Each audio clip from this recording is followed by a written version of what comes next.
and welcome to Rock, Paper, Shotgun. My name is Matthew Castle, and today we're looking at one of those much maligned video game tie-ins.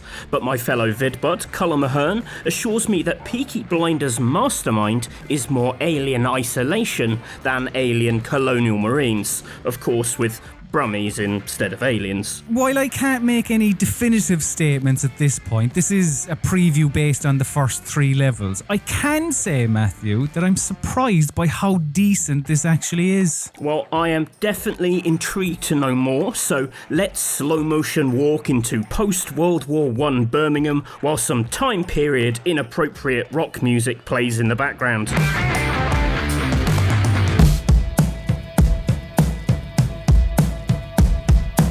Peaky Blinders are a group of gangsters that rule the streets of Small Heath through fear and their fists. Now, in my head, I'm picturing GTA Birmingham, but this doesn't appear to be that. No, there are obviously some punch-ups in here. It is Peaky Blinders.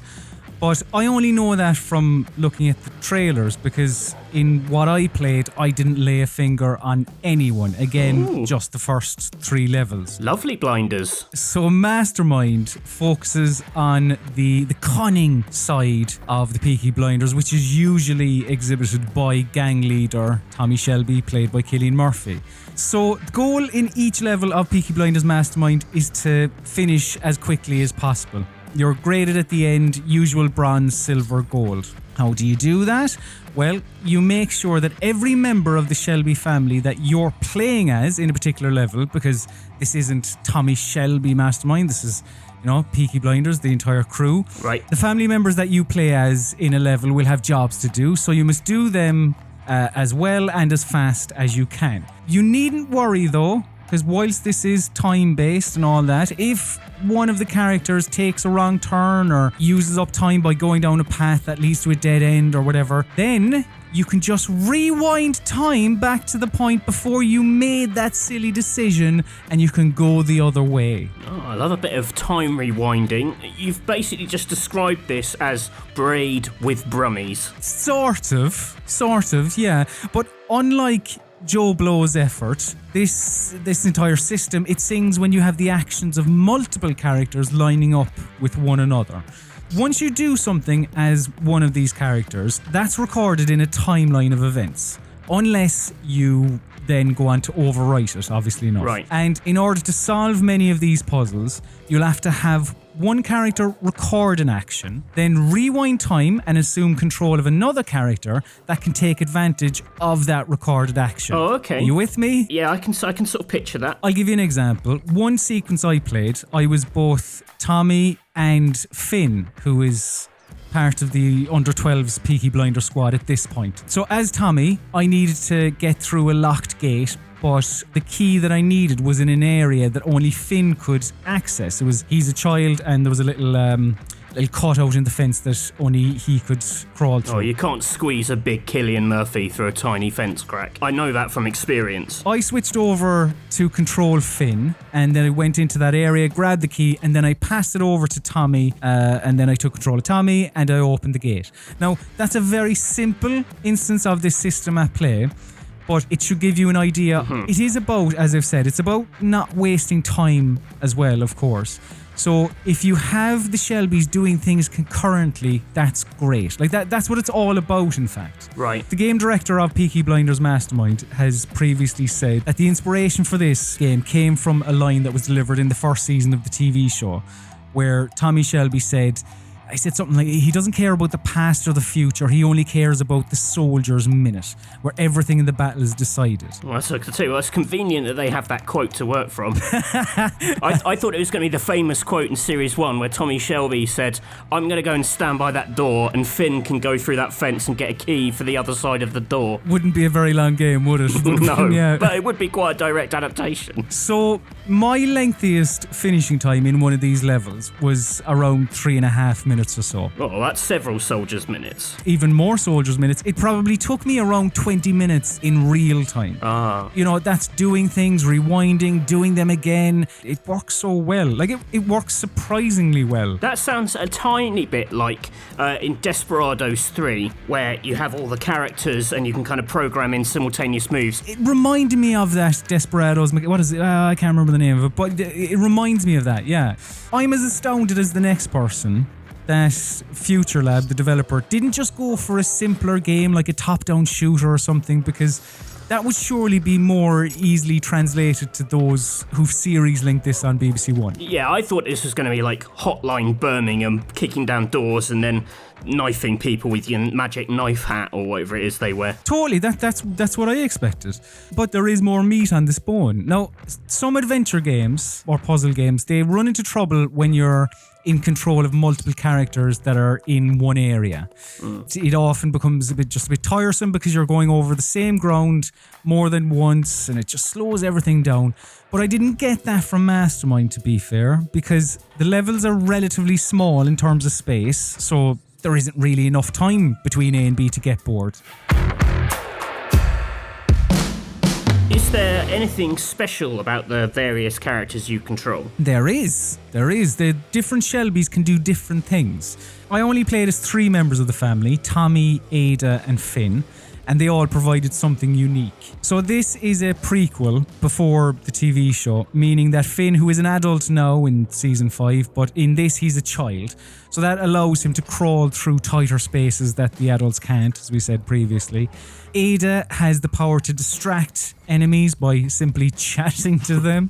Good. So others can just walk by without being spotted. And then Tommy, naturally enough, you know, he's the big man on campus, so he's able to threaten certain NPCs into doing what he wants. Now, what that amounts to, essentially, is that you can control particular NPCs for around 10 to 15 seconds and do whatever it is you need to do as them to move on to the next area. That could be accessing a key or a whatever and passing it over to Tommy, whatever it is. There are other Shelbys that pop up further into the game. I didn't play as any of those, but all your favourites are here. Arthur, who's there, you know, he can kick doors down, he can get into bus stops. Polly is able to bribe guards and pick locks, and John, the oft-forgotten brother, he's able to set obstructions on fire, which is always handy, I find. Yeah. While the game, you know, it places Tommy at the head of the table as this mastermind, which makes sense, of course, a successful mission does rely on all of the Shelbys doing their job well. Right. It would have been very easy to either, as you said, make this Hotline Birmingham or Cillian Murphy simulator, but I'm delighted that they didn't go down this route because it's made for a more interesting game, it appears.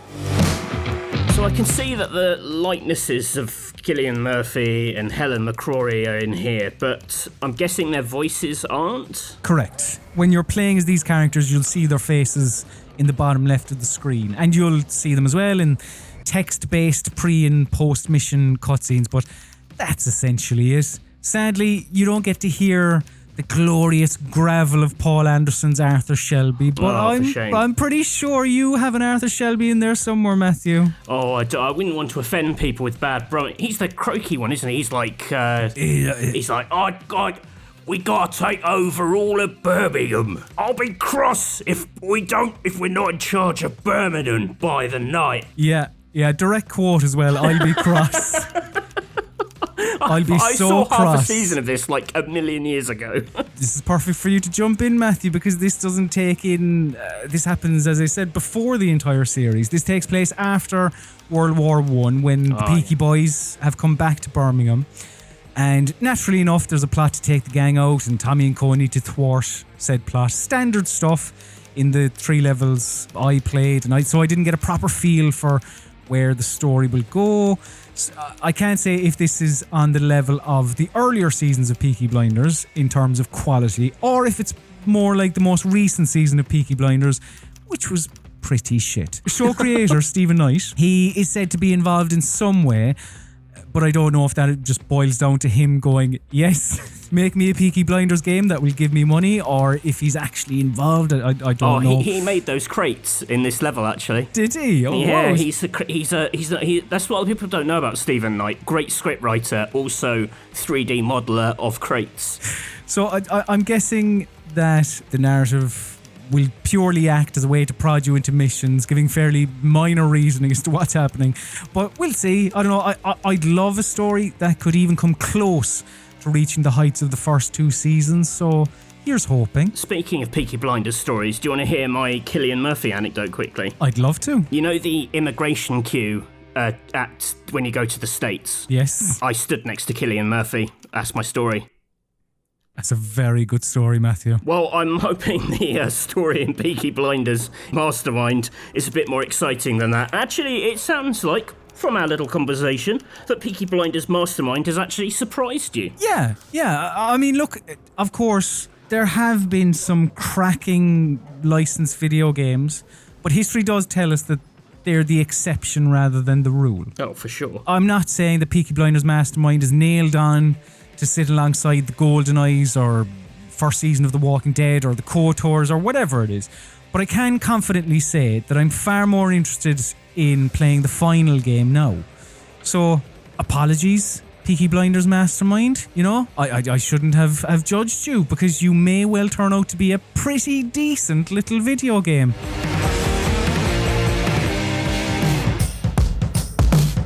Wow.